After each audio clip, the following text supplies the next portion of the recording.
everyone, my name is Yosuke Tsuji from the University of Tokyo, Japan, and here are my colleagues.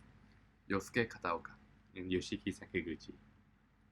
It is a great honor for our paper entitled Endoscopic Tissue Shielding to Prevent Bleeding After Endoscopic Submucosal Dissection, a prospective multicenter randomized controlled trial, to be published in the Endoscopy journal. Bleeding after gastric ESD is a severe adverse event, but it is impossible to completely prevent post-ESD bleeding with only standard methods, so a new effective method of prevention is required.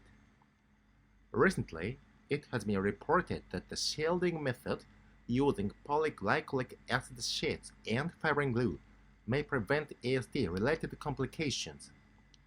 We have conducted the first RCT to investigate whether the shielding method can provide additional benefit in preventing post-ESD bleeding compared with standard care.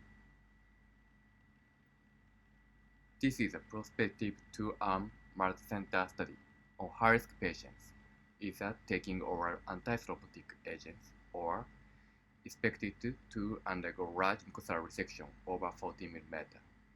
140 patients were enrolled and allocated to either the PGA shielding group or standard care control group.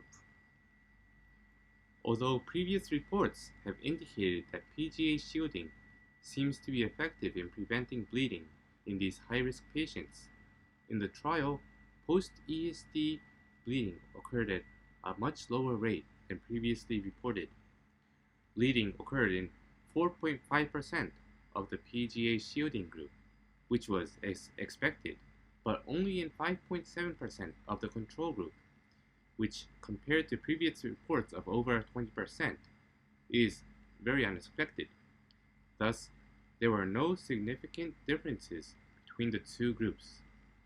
So, why were the bleeding rates so low?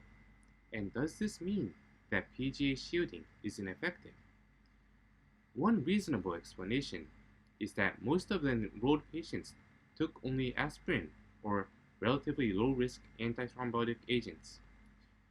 Recent reports have identified patients taking anticoagulants or dual antiplatelet therapy as the group at a really high risk of bleeding. And since in clinical practice there are an increasing number of patients taking these medications, we believe we should not draw a definite conclusion from just this RCT.